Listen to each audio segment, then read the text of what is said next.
What's going on, guys? Welcome back to the video here on the Water Juice channel. Welcome back to another breakdown video of Madden 22. They give me the content, I just make the video. So don't hate the player, hate the game, basically. We're going to be breaking down in today's video the weekly strategies update that they brought out in that trailer from the 22nd of June, which was earlier this past week. So in a couple of videos ago, we broke down the scouting department that is not going to be updated until September. So once again, on the game's launch, don't be disappointed when you load up a franchise and the scouting is the exact same as it has been. It's only going to be like that for about a month until September when they bring out their live update.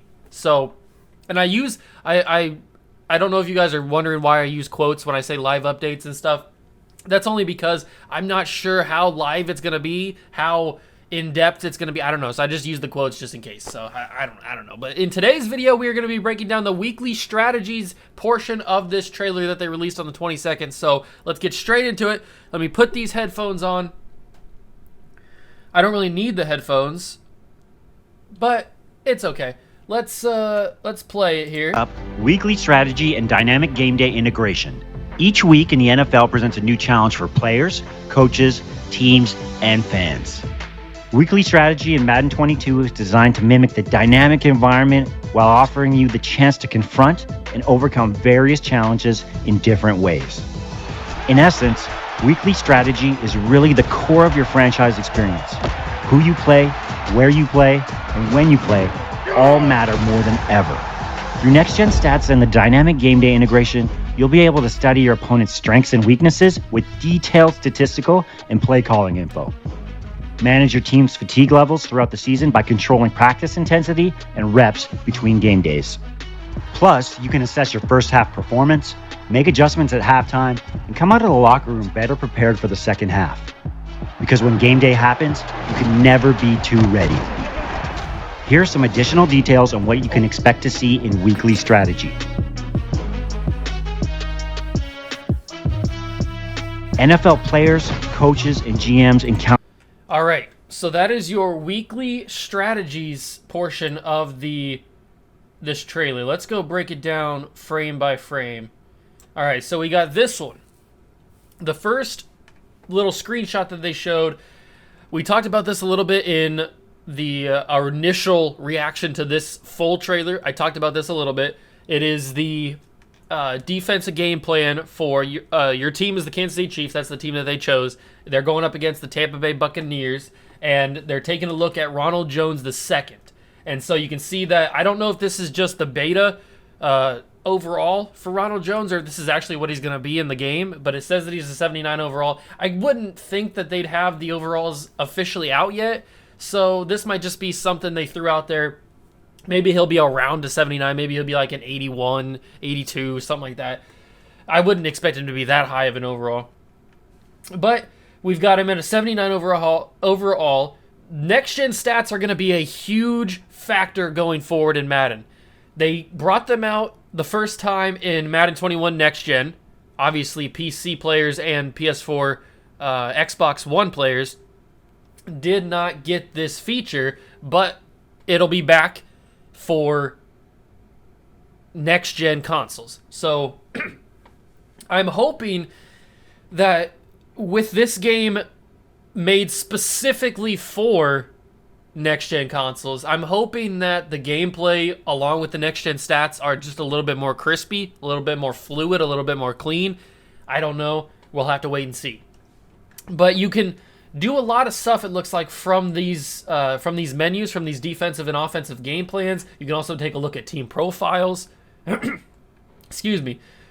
You've also got the focus, which their focus, it looks like, is defend the inside run for Ronald Jones II. They could also go with some passing game plans to stop Tom Brady, whatever you feel like is the most important part of the Tampa Bay or whatever team you're playing's offense, then you can definitely go for that. The next one is they're looking at Levante David, your offensive game plan. It looks like he's got a 90 overall, which I would assume would be around where he'd be at in the official launch. And it looks like you can choose to run inside, and you get a plus to the outside run blocking, but you lose inside run blocking. So I don't know what these stats really mean.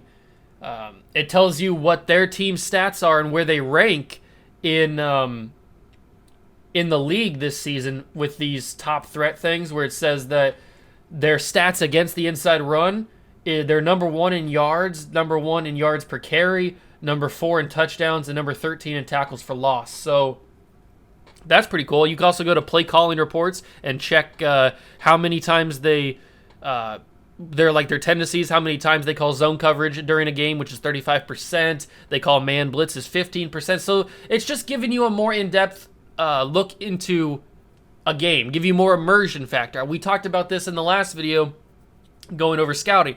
It feels a lot like fantasy football.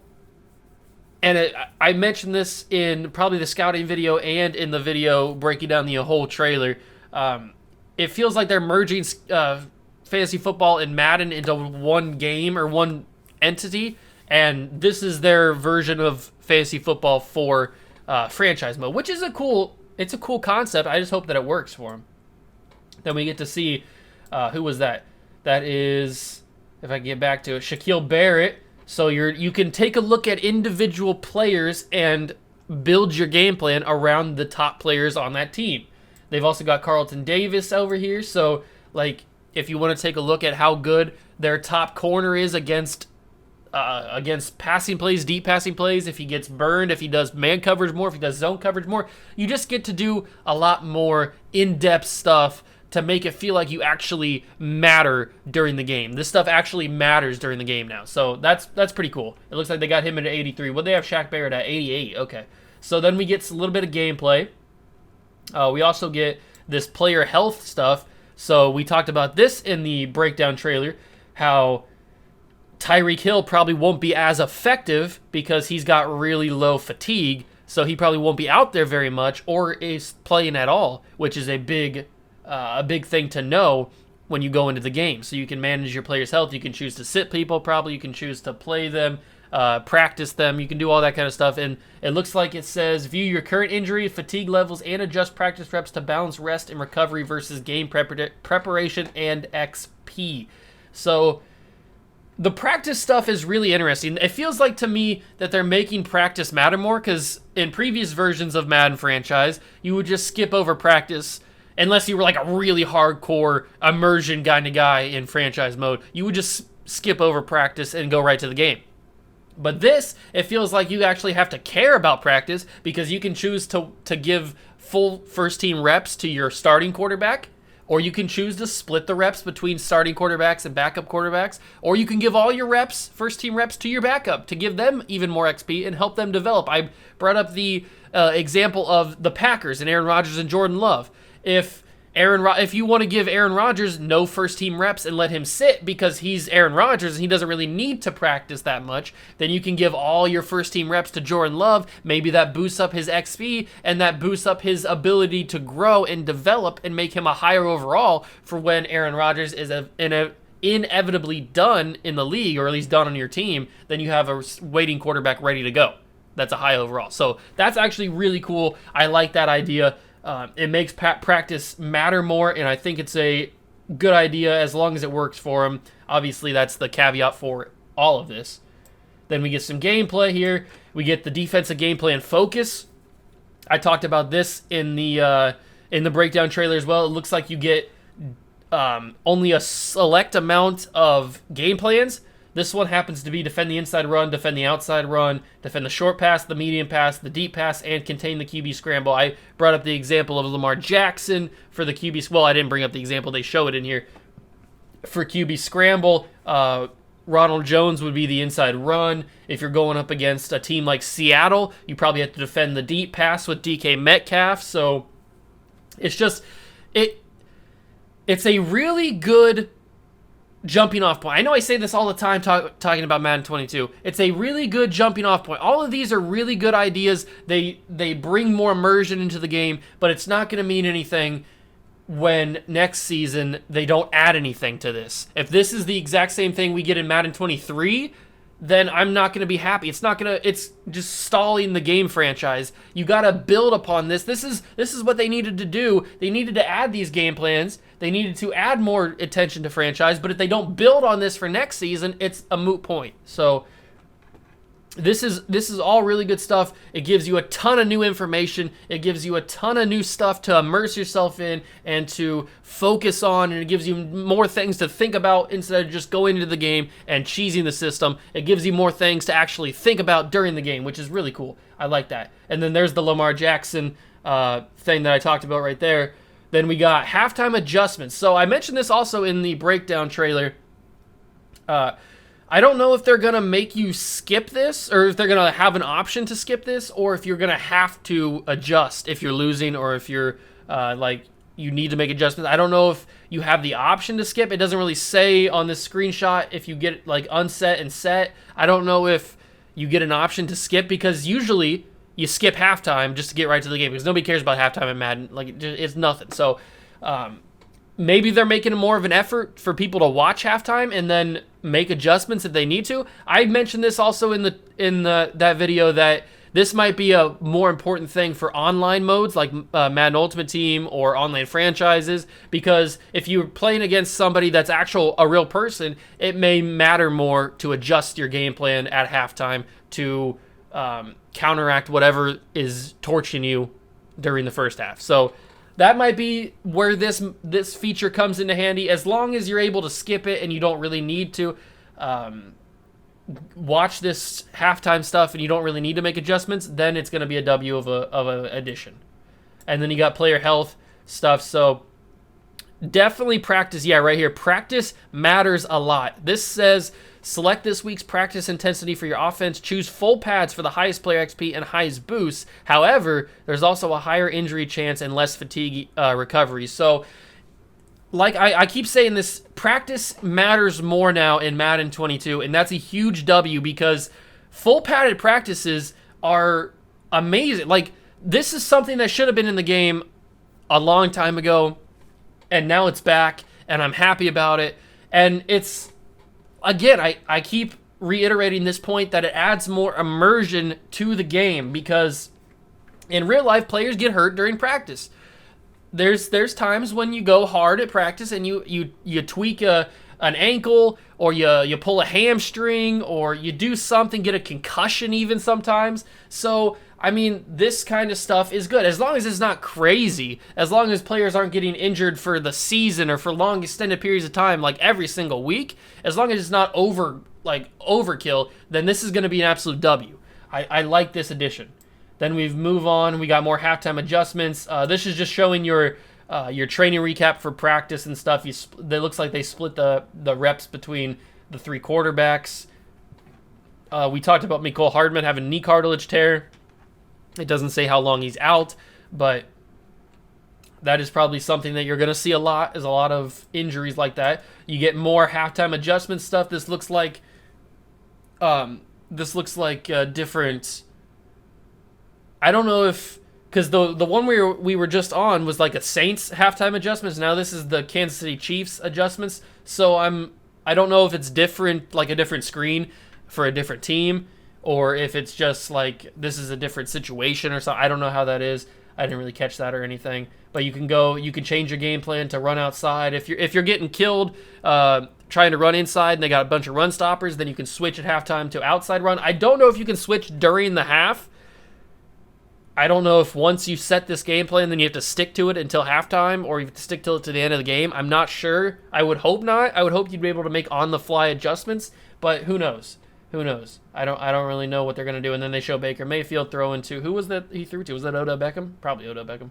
And then we got one more thing to talk about. Extra things involving Dynamic Game Day, which is only, I said this in the what was I trying to say? I said this in the breakdown trailer. The Dynamic Game Day is only for next-gen consoles, not for PC, not for Madden on PS4 or Xbox One. I don't know if down the line they'll add it in. Probably not. But as of right now, and probably for the foreseeable future, Dynamic Game Day is only for next-gen consoles, PS5 and Xbox Series X. That's all it's for, not PC. I don't know if PC will get it eventually. Probably PC would be the one to get it rather than old-gen consoles. So, as of right now, PS5, Xbox Series X, only ones with Dynamic Game Day. So then you get to choose a game plan, focus on offense and defense each week. Focus will identify the top threat on the opposing team. Focus will utilize next-gen stats and a list of pros and cons about how each carries over into gameplay. Select a new weekly team goal that will reward additional staff points. I don't know if you have to base your game plan. Like if you're headed to Denver, if you're going to go play in Denver in the Mile High City with the elevations crazy and the ball goes a little further, I don't know if selecting a run game plan will affect how you play, or if you choose like a deep threat game plan where you just throw the ball over the field. I don't know if that's going to matter a lot. I feel like it would, but who knows? Who really knows?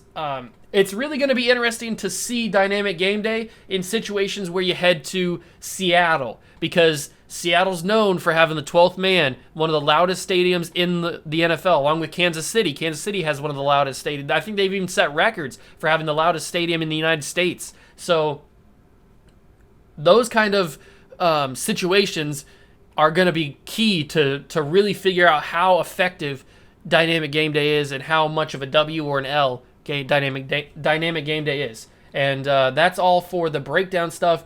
My final little message to you guys is just be a little bit cautious, okay? Don't go in with a complete Madden 22 is an L mindset, but don't also go in with a complete Madden 22 is a W mindset. Just go in with a neutral base, an unbiased base, right at the launch of game, because you know that Madden 22 is not going to be a W at launch. Now, I may say that it's a W at launch, or I might say that it's an L at launch, but you got to give it some time. You got to let it breathe, let a couple of the updates come out, the September scouting update, some of the other updates down the line in 2022 when they add them in, because they'll probably won't add another one until 2022 sometime. So just give it some time. It's not immediately going to be a W. It's not immediately going to be an L. Just let it ride a little bit. Give it a few months. If it still sucks after that, then you can stop playing it. You can call it an L. It's a bad game. But if it ends up being a pretty decent game, then you got to give it credit. You got to give it credit, because they're actually starting, at least that's what it seems like, they're actually starting to focus on the stuff that the people really care about in the community, which is franchise. They don't all play Madden Ultimate Team. I barely ever play Madden Ultimate Team. So they're at least actually giving some focus to the crucial backbone of Madden as a whole. So that's all I want to say. I just want to say just go in unbiased, and then whatever it has to offer, that's what it has to offer. Just let it breathe. See what happens down the line. That's all I want to say. So thank you guys so much for stopping by and watching. Make sure to smash that like button and notification bell and the subscription button as well. Join the Juice Club. That's going to do it for me. Catch you guys in the next one.